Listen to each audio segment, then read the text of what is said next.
வடமாகாண பட்டதாரி ஆசிரியர் நியமனம் எழுந்துள்ள சர்ச்சை. ஆசிரியர் சேவை ஆட்சேர்ப்பின் போது வடக்கு மாகாணத்தில் மாத்திரம் தொல்லியல் துறை பட்டதாரிகள் புறக்கணிக்கப்பட்டுள்ளதாக பாதிக்கப்பட்ட பட்டதாரிகள் குற்றம் சாட்டியுள்ளனர். இதனால் யாழ் பல்கலைக்கழகத்தில் தொல்லியல் துறையில் பட்டம் பெற்றவர்களின் எதிர்காலம் கேள்விக்குறியாகியுள்ளதாக பட்டதாரிகள் கவலை தெரிவித்துள்ளனர்.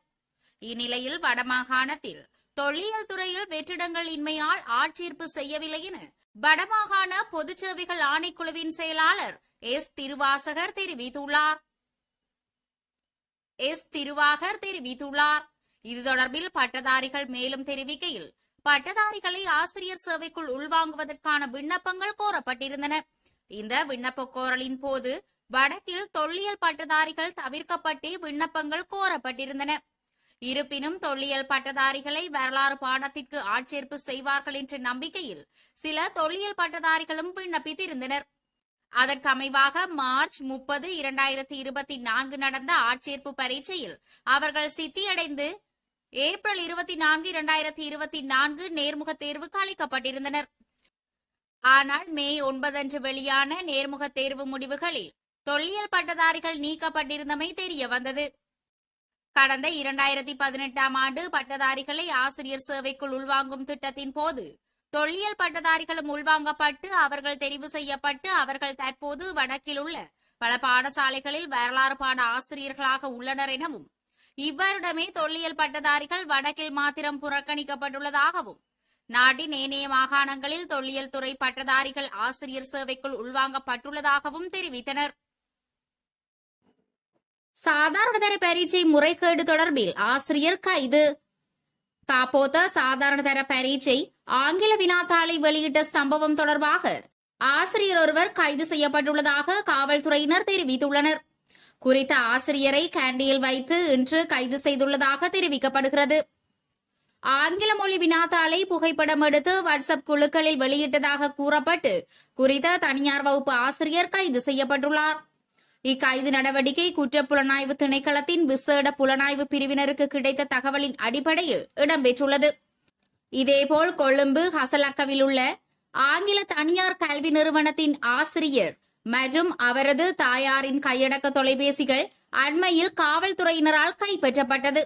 தற்போது நடைபெற்று வரும் காப்போத்த சாதாரண தர பரீட்சையின் போது கண்டுபிடிக்கப்பட்ட பல முறைகேடுகள் தொடர்பில் காவல்துறையினரால் விசாரணைகள் முன்னெடுக்கப்பட்டு வருகின்றமை குறிப்பிடத்தக்கது. திடீரென நாட்டை விட்டு தப்பியோடும் போதைப்பொருள் கடத்தல்காரர்கள் வெளியான காரணம். 100க்கும் அதிகமான பிரதான போதைப்பொருள் கடத்தல்காரர்கள் வியாபாரங்களில் இருந்து நீங்கி நாட்டை விட்டு தப்பியோடியுள்ளதாக தகவல்கள் வெளியாகியுள்ளது.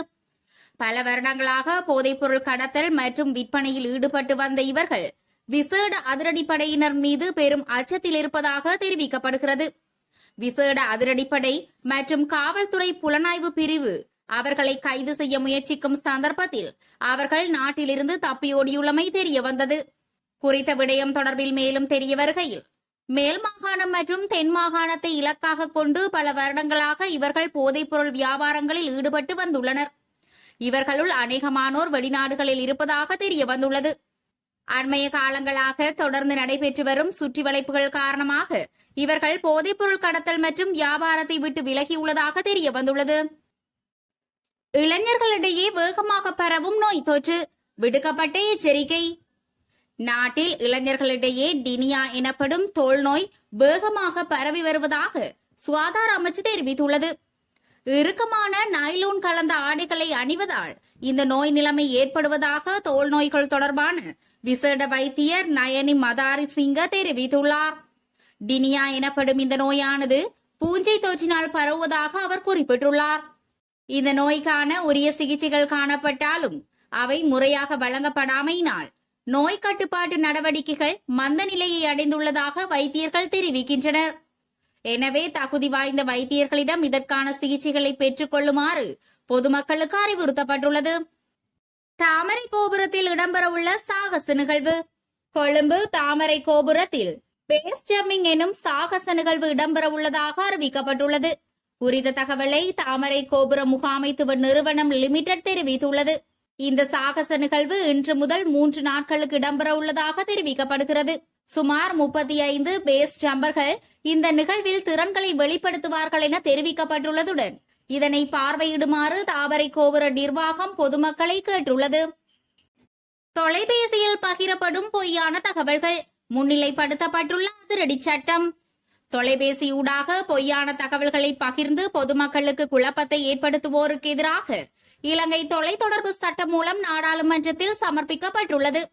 குறித்த சட்டம் மூலமானது கல்வி அமைச்சர் சுசில் பிரேமஜெயந்தவினால் நாடாளுமன்றத்தில் முன்வைக்கப்பட்டுள்ளது. குறித்த சட்ட மூலத்தில் தெரிவிக்கப்பட்டுள்ளதாவது, தொடர்ச்சியாக தொலைபேசி அழைப்புகளை மேற்கொள்ளுதல் எந்தவொரு தொலைத்தொடர்பு அதிகாரி அல்லது எந்தவொரு நபருக்கும் எரிச்சல், சிரமம் மற்றும் தேவையில்லாத கவலை போன்ற குற்றம் நிரூபிக்கப்பட்டால் இதுபோன்ற குற்றங்களை செய்யும் நபரின் தொலைபேசி இணைப்புகளை துண்டிக்கவும் ஏற்பாடு செய்யப்பட்டுள்ளது. வேண்டுமென்றே தொலைபேசி அழைப்புகளை மேற்கொள்ளும் அல்லது பொது அமைதிக்கு இடையூறு விளைவிக்கும் நோக்கத்துடன் செய்திகளை அனுப்பும் ஒவ்வொரு நபருக்கும் 1 மில்லியன் ரூபாய்க்கு மிகாமல் அபராதம் அல்லது சிறை தண்டனை அல்லது இரண்டும் விதிக்கப்படும். தொடர்ந்தும் குற்றம் நடந்தால் குற்றம் செய்தவருக்கு ஒவ்வொரு நாளும் 1500 ரூபாய் அபராதம் விதிக்கப்படுவதுடன் தொலைத்தொடர்பு அதிகாரிகளிடம் தவறான தகவல்களை வழங்குபவர்களுக்கு 1 லட்சம் ரூபாய் அபராதம் விதிக்கப்படும். தவறான தகவல்களை அனுப்பும் தொலைத்தொடர்பு கருவிகள் மாஜிஸ்திரேட்டின் உத்தரவு மூலம் அரசுக்கு பறிமுதல் செய்யப்படும். இலங்கையின் கடற்பரப்பிற்குள் அமைக்கப்பட்டுள்ள நீர்மூழ்கி கப்பல் கேபிள்களை கண்காணிக்கவும், நிர்வகிக்கவும் மற்றும் பாதுகாக்கவும் தொலைத்தொடர்பு ஒழுங்குமுறை ஆணைக்குழுவிற்கு சட்டமூலத்தின் மூலம் அதிகாரம் வழங்கப்படும் என தெரிவிக்கப்பட்டுள்ளது. இதற்காக இலங்கை கடற்படை, கடலோர பாதுகாப்பு திணைக்களம் மற்றும் இலங்கை காவல்துறையினர் பயன்படுத்தப்பட உள்ளமை குறிப்பிடத்தக்கது. கனடா மோகத்தால் ஏற்பட்ட விளைவு. யாழ்ப்பாணத்தைச் சேர்ந்த 2 உட்பட 4 கைது. போலி கடவுச்சீட்டை பயன்படுத்தி கட்டுநாயக்க விமான நிலையத்திலிருந்து கனடா செல்ல முயன்ற 2 கைது செய்யப்பட்டுள்ளனர். குற்றப்புலனாய்வு திணைக்களத்தின் கட்டுநாயக்க விமான நிலைய அதிகாரிகளினால் இந்த கைது நடவடிக்கை மேற்கொள்ளப்பட்டுள்ளது. அத்தோடு சந்தேக நபர்களுக்கு போலி கடவுச்சீட்டு தயாரித்து வழங்கிய யாழ்ப்பாணத்தில் வசிக்கும் 2 நீர்கொழும்பில் வைத்து கைது செய்யப்பட்டுள்ளனர். இந்நிலையில் அண்மை காலமாக போலி கடவுச்சீட்டு விவகாரங்கள் நாட்டில் அதிகரித்துள்ளன. இதன்போது போலி கடவுச்சீட்டு முகவர்கள் தொடர்பில் அவதானமாக செயற்படுமாறு பொதுமக்கள் கேட்டுக் கொள்ளப்படுகின்றனர். இலங்கையில் 1 லட்சத்தை கடந்த குடும்பம் ஒன்றின் மாத செலவு. இலங்கையில் குடும்பம் ஒன்று ஒரு மாதத்திற்கு செலவு செய்யும் தொகை 1 லட்சம் ரூபாவினை கடந்துள்ளதாக மத்திய வங்கியின் ஆண்டறிக்கையில் தெரிவிக்கப்பட்டுள்ளது. நாட்டின் பணவீக்கம் காரணமாகவே மாத செலவு இவ்வாறு வெகுவாக அதிகரித்துள்ளதாக சுட்டிக்காட்டப்படுகிறது. கடந்த 2022 ஆண்டுடன் ஒப்பிட்டு பார்க்கும் போது 2023 ஆண்டில் குடும்பம் ஒன்றின் மாத செலவு 16.5% உயர்வடைந்துள்ளமை தெரிய வந்தது. இதேவேளை 2023 ஆண்டில் குடும்பம் ஒன்றின் சராசரி மாத செலவு 1,32,083 ரூபாவாக காணப்பட்டதாக மத்திய வங்கியின் அறிக்கையில் குறிப்பிடப்பட்டுள்ளது. 2022 ஆண்டில் குடும்பம் ஒன்றின் ஒரு மாதத்திற்கான நுகர்வு செலவு 88,704 ரூபாய் என தேசிய நுகர்வோர் விலைச்சூட்டியின்படி அறிவித்திருந்தது. குறித்த தொகை 2023 ஆண்டில் 14,579 ரூபாவினால் அதிகரித்து 1,32,803 ரூபாவாக உயர்வடைந்துள்ளது.